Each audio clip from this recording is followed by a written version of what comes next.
Welcome to another episode of Rugby League's Extra. We've got a great little interview now with Lizzie Ranstead, who's just been appointed as the head coach for the women's and girls team at Coventry Bears. So really excited about that. She's also got a massive experience throughout the game, different teams, different organisations, and actually different sports as well. So, and a real interesting story of her own. So that's what we're going to kind of dive in today. So thanks for joining us, Lizzie. Hello, hi. Oh, hi. Is that your posh telephone voice? Yeah, no, yeah, sorry. Lizzie, I think probably the best place to start would be just give us a quick sort of lowdown on your sort of rugby career, sort of coaching career. Just quick 2 minutes of where we've got to today. Okay, I started, my interest sort of in rugby started at university, but back in those days, 20 odd years ago, that wasn't, the uptake wasn't massive. And I veered off into the life of hockey and what have you. And I got drawn back in once the game developed a bit more. I got drawn back into playing. And my career has it's taken a few different unexpected turns. So I was actually a teacher, a qualified teacher, and head teacher, assistant head teacher. And then I just got involved in playing again in touch rugby. I joined a few different union grassroots clubs, trying different positions. I was flanker, then I was number 8, and I enjoyed that. So sort of stayed there throughout my career. And then I got involved in Worcester Warriors, and I was doing some coaching for them, also for Gloucester Rugby. So again, a bit of coaching out in the community, a lot of academy sort of DPP groups. And I guess my career has just enveloped from there. People have got to know me. I've done guest coaching. Trying to think what else. There's quite a lot. It's all sort of spanned across the Midlands really. So currently I'm now women and girls head coach at Old Saltians Rugby Union. And they're chair of their mini and juniors club. Just started walking rugby. I love it. I get sort of engrossed in it and just want to grow the game. That's sort of my remit really. And do you watch? I mean, do you watch Super League? Do you watch Women's Super League? I do. I love it. I absolutely love it. So my weekends are spent at the moment. I've got a cross between now the Women's Super League started. I've got a cross between Super League and then Six Nations, but I love the whole concept of rugby league, and I think my predominantly playing touch and sort of tag rugby has grown from that really. So you really started your rugby sort of career in coaching in rugby union then, and it's sort of developed into league. How long have you been involved with league then? League's been I've been involved for 2 years, and the reason why I've got involved with league was because of something personal that happened to me a couple of years ago, and this is where my involvement with Team Colostomy UK comes in. So 2 years ago, I've had osteocolitis for 22 years. Yeah. And 2 years ago, I actually was rushed into hospital with a perforated bowel, and it was decided then I'd had to have surgery to have my large bowel removed. And at that point, I was probably at the peak of my fitness. I was training 5 days a week. I was playing 2 days a week. I'd got involved with a league club just as an interest. But I'm not really. I was just sort of dipping my toe, and then all of a sudden, I'm completely out of action and have a stoma. Yeah. So I've had a total colectomy, and I have an ileostomy and have a ileostomy bag. And I didn't quite know what to do. I knew that this operation was looming over years and years, but actually when it happened, it's a different matter. Yeah. My surgeon, he's a Bath rugby fan, and he knew that I was sort of champing at the bit. And, I said that this isn't going to stop me. I'll carry on. Yeah. And he was very cautious in telling me how to prepare myself and just look after myself. And I knew that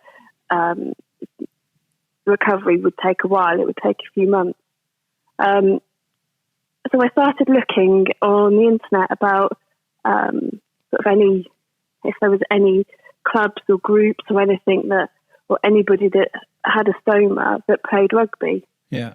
And that's when I came across Colostomy UK. And obviously they're a rugby league side. And I got in touch. And 3 months after my operation, I joined them in a game. It's quite surreal how it all panned out. And yeah, from then onwards, I've sort of had my connections with rugby league have been quite massive, really. You know, I've played with some of the, like Paul Anderson, he's played alongside us.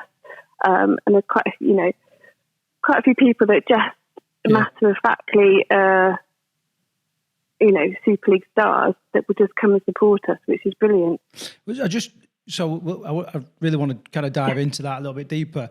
But before we do, just, before the operation, was you experiencing any kind of like side effects or, I imagine like your body perhaps weren't taking in nutrients like it could, it could do? Massively. Yeah. So when I say 20 years, I was about 18 when I was diagnosed. Yeah. So as the years went on, the side effects I would have fatigue, obviously bleeding from my bowel, just complete, there's things I couldn't eat. Yeah. I was in cramping. So I would go to training. And some days I would train and I would be in such pain. But for me, I'd have to sort of work my way through it. But some days I just couldn't do it. I was too tired. I'd been up all night, trips to the toilet. And the other side effect actually that nobody tells you about is you get like inflammation of your joints. Yeah. So being like into sport, when your joints don't start working, you kind of like psychologically you can get over the tummy pain and things like that. It's if you've got a high pain threshold, but when your joints start to seize up and it's stiff and you're trying to, actually it has a huge impact then. Yeah, I can imagine. So yeah, it came to like basically a crescendo really, where everything just started. No medicine was. I'd had every sort of medicine you could think of. I'd been on copious amounts of steroids, and yeah, nothing was working. So I knew that surgery was the only option. Was it? Yeah, really. The final thing. So I mean, obviously, quite a severe operation. Did the thought of rugby league? It might sound a little bit cliche, but did that give you something to aim for, a light, something that pulled you through the recovery? I think it gave me a new sense of determination. Like I could see that there were people in the same situation as me who were playing, a collision contact sport, and it's probably one of the toughest contact sports out there. And they were loving it, enjoying it. I actually went to see them in Kent. There was a triple header going on. So before I even met anybody, I'd gone to see them, and I just sort of stepped back and looked to see if it was for me, and that was it. And they know my story, that I was a hook straight away from that point. That was it. I wanted to get involved. And they're great people. They're honestly, it's just the whole, the banter you get with rugby is brilliant. Yeah, I can imagine. And Lizzie, is there any? I'm assuming there is. What sort of restrictions are there for with playing? Is it are you playing full contact? Is it a PDRL league, or just explain to me a little bit if you don't mind? Yeah. So with our Team Colostomy UK, we play a few different versions. So we play Masters, and we play full contact, or not. It depends on, like if I'm playing in a mixed team and quite often I am the only female, then obviously I'm non-contact. Yeah. But yeah, there are the PDL versions. There's, it's pretty. When we played in London Nines last year, and oh my god, I mean, we were playing against some, national teams, and they were just phenomenal. And I was there as their physio, but the guys they were taking, a clattering. Yeah. And it was the hottest day. It was like 35 degrees. And these guys, because we suffer from dehydration really, really quickly. Yeah. So we have to take on water, like more than you would ever believe. Even, on the coldest day, we still have to keep our hydration levels up. So these guys, it was just phenomenal to watch, and kept their own. And I think we've made some friends for life against some of the other teams, just admiration. I think it is that people can see that there are no barriers and no boundaries. Yeah, I mean, recently I did a race in Namibia in the desert, and there was a guy out there, and he had a stoma, and I didn't realise just how crippling it can be. I mean, at the end of the race, he'd finished, and he just went green, like really quickly went green. And anyway, the medics and everything obviously understood the severity of it, and they rushed him off to hospital, and like as quick as they could. We was about 10, 12 hours away from the nearest hospital, but they got him there, and it turned out, he had a blockage or something that had gone on. But it was just really, there was like, death is a couple of hours away, like if you get it wrong. And I just didn't know that. Yeah, I think for me as well, it's not just about the playing, because we're all in a little group together, and there's quite a few of us now. We're growing, How many is there, do you think? How many players in the Team Colostomy? Someone else has been added today that used to played for us a few years. So they were established 2018. Yeah. So I've been with them for 2 years. I would say we get our 22, 25. There's got to be at least, I would say, 40 people that are then not necessarily all have stomas, because my partner plays as well, and he doesn't have a stoma, but he supports. And I think probably now we're averaging maybe 14 to 15 of us that have got who have got a stoma or have had a reversal perhaps, or have got something. So we're getting there. The momentum's building, and for us it's the awareness, just actually putting it out there. And even now we still get people that are surprised that we're playing, and Well, you got two here. You got two people here that are surprised. Serious, and hats off. I was thinking, it might not have a bowel, but it'll take some freaking some ball. You know what I mean? It takes some guts. Yeah, totally. Definitely takes some guts to. Yeah. I mean, it doesn't. It's not. We're just human like everybody else. So we take knocks and bumps exactly the same, but actually, just to wear the top and get people talking. I wear it to quite a few rugby clubs, and the conversations that have started, and the people you meet them that say, "Well, I've got a stoma," and you'd never know. You don't realise how common it is nowadays, and the amount of people that just won't talk about it or just won't. It's still a stigma, Mm. So what's the sort of aims for the team? Is it just to raise awareness? Are you raising money for charity as well? So any money that we raise is basically for Colostomy UK. So if we fundraise, we've got an upcoming match on the 22nd of April at London Scholars, and so we're raising money. We'll always fundraise for Colostomy UK, because that all goes back into just helping and supporting everybody. But for us, it's about awareness, about raising awareness. Getting people on board, getting supporters, and just being advocates, really, and just showing that actually, look what you can do, kind of thing, and even just on Twitter and things like that, our stories are heard and shared and talked about, and the more you get, people questioning and, asking, well, is that possible? Can you do that? The more, I guess it's the whole barriers. Everybody might just be able to talk to somebody about it. Lizzie, can we just talk a little bit about the walking rugby? And kind of, that's something I've never really spoke to anybody about. So can you just give us a bit of a detail on that, and then also kind of how you got involved and what you do with that? Yeah. So my involvement came from when I worked at Gloucester Rugby Club.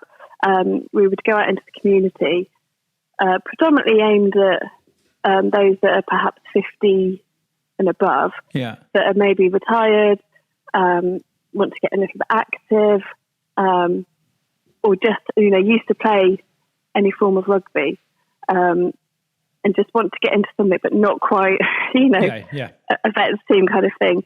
So I set up this one in Birmingham that aimed at, I lowered it to 40s. I thought we'll go 40 plus. Yeah, I can play.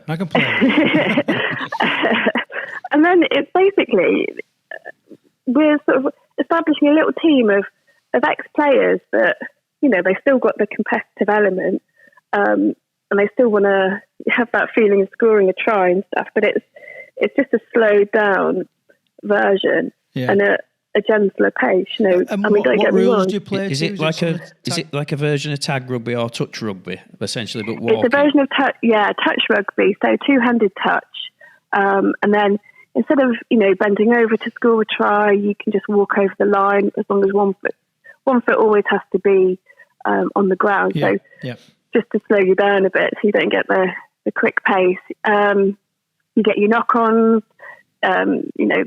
forward passes, turnovers, back passes. If it goes backwards, you get to... Do you get anybody pushing the laws a little bit and going into massively, a half jog every now and then? Full on run. Totally. There's quite a few, but you'll always have a handful that are like super fit, competitive, want to run, that want to show off, that always, you get a few little shoves. I mean, the age group, some of the guys that have come along have been in their 90s, 90s, really? Yeah, honestly, it's amazing. Yeah. So, you'd be surprised. It is quite competitive, but they've still got the banter and still got the, take the mick out of each other and just have a little bit of competitiveness. We have couples that play. That's quite interesting. when you get couples that play, and that gets quite competitive. Yeah, I can imagine. Yeah, somebody taking the mick out of someone because they've been walking slightly quicker than somebody else. Yeah, totally. Or even just the way that they're walking, or the way that or that was too quick, or I get. As a referee, you have to be, quite firm. Yeah. Right, so touching on the your appointment for Coventry Bears, and how excited are you to get involved with the Bears women's team? I'm very excited. This is something that actually I'm pleased to get my teeth into. I think for me at the moment, women and girls rugby is on just a huge trajectory. Yeah. It's just really catapulting, and I think as soon as you can hook into it and get on board with it, and I think in the Midlands that's something that is not necessarily missing, but I think it's something that really needs to have a lot of focus on it. So I'm quite pleased that this has been developed and come about, and we can really get stuck into it. And the uptake has been phenomenal so far.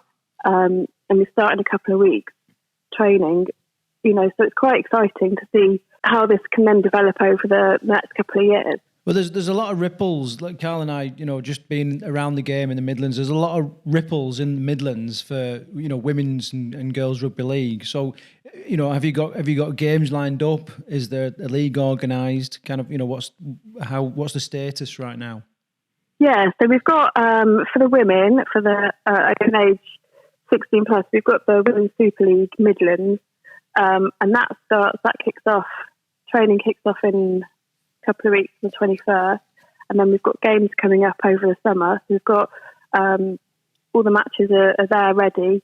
We've got a few teams across the board to get involved in, and then the girls got the Futures Pathway, which again it's about just that legacy of women's rugby and about the development of the core skills, and then seeing how they can then, they've got the role models there, seeing how that can then grow and accelerate the women's game. And we've got some matches. They'll play matches and fixtures over the summer. So we've got 11 weeks of, quite good focus really for them. So it's not just coming along and training and nothing comes about. They've got a focus and an aim. And we've got people that have come back that have trained previously. We've got a lot of union players that want to come and dip into league. Just again, it's the curious, nature of people just having a go and seeing if they can, got transferable skills. We've got a lot of the women involved that have got partners with the Bears already, so they already know a good foundation of the club. What do you find? When you get a player comes along that perhaps never played before, or done a bit of union or whatever. What do you find like typically happens? Do they? I know it might be a little bit of a loaded question, but do they think, bloody hell, they're a little bit nervous of the contact at first, but I love it. What kind of happens?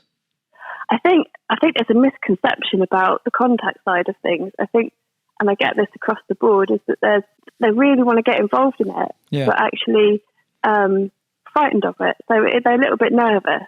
And I think because it looks, can look intense from an outside perspective, can look pretty, daunting. But for me, my technique is small steps, and it always is small steps. I coach a lot of people that have either never picked up a ball or just, want to go straight into contact, but they're sort of going all guns blazing. It's just about taking a step back, understanding the process, and the technique, and the reasons for it. Females, I think, you've got to give them a reason. That's how I learn. I've got to know why we're doing this. And so if I give that reason, I tend to do that. This is what we're doing. This is because. Yeah, put some context around what you're teaching. And and then go for it. Then they're like, oh yeah, and it's. I mean, I've coached netballers who are like, on paper they're never going to play rugby because they stand still with the ball and don't run. Yeah. But actually, when you break it down in small steps and you talk through the process, they get it and understand. And that's how anybody that starts. It's about just getting rid of the fear and the nervousness, and and also we won't go straight into clattering each other.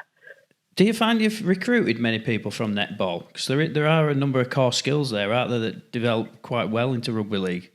100%, 100%. Yeah, there are quite a few. It's one of the sports that, like I say, on paper it doesn't look like they should be players, but yeah, we do get quite a few. We get quite a few hockey players as well. I was a hockey player, and that's because the quite vicious. A few. Yeah, that's what it is. Yeah, instead of a stick, have a ball now. But yeah, there's so many because again, it's the attack principle, defense principle, and I guess with netball, it's still the handling and catch pass, but it's just a different context.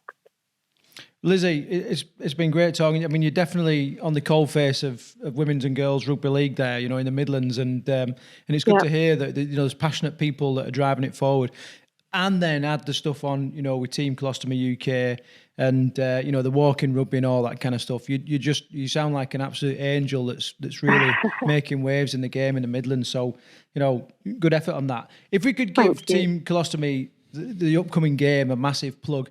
What are the details? How could people perhaps come along, or how could they support if they can't make it? And where can they find more information? We've got lots of social media. So we've got Team Colostomy UK on Twitter, and we've got Team Colostomy UK on Instagram. And we have got all our information on there, but I have got the date. Our next Team Colostomy match is on the 22nd of April at Linden Scholars, and it's Team Colostomy UK versus St Albans Centurions. And it's a Masters match, kicks off at 12:45. The entrance is free, so if you're around, do come along. We just want you to come and watch and celebrate, and come and watch a few of us with our Doma bags have a bit of a play on the field. And if people can't watch, I mean, I suppose it'd be really good for them to share what's going, whatever you're posting on socials, just to give it a share and just let's just. It would be fantastic. That's all we ask is just have a look at us, read some of our stories. We've got, we share each of our journeys, so you just get a little insight and a little snapshot into each of us, and just to share it and give us a follow it'd be fantastic. Yeah, brilliant. And Lizzie, any girls and women that want to pick up a rugby ball and play in the Midlands, where Cov Bears training, and what are the training times if you want to get involved? So want to get involved, the women's open age, so 16 plus, starts on the 21st of April, and that is at the XL Sports Centre. You got a busy the weekend, Leisure Centre, yeah. And that's 7:30 till 8:30. And then the girls, we start on the 12th of May, and that's under 12s, under 14s and under 16s. And that's 6:30 till 7:30 at the XL Leisure Centre. Perfect. Be fantastic. Well, we wish you all the best of luck with the up and coming season, with all the teams that you're involved in. It sounds like you've got a very busy summer ahead of you. Absolutely. So I appreciate you coming on. Very inspirational character. Yeah. Thank you very much, both. Yeah, Thank you. And I would say, listen, please just let us know how we get on with the Team Colostomy game, because I'd love to know what the score is, and we'd love to share that news on the podcast as well. So thanks a lot, Lizzie. That's fantastic. Yeah, we'll do. Thank you so much, guys. Cheers for that. Take care. Bye bye. Thanks. Bye.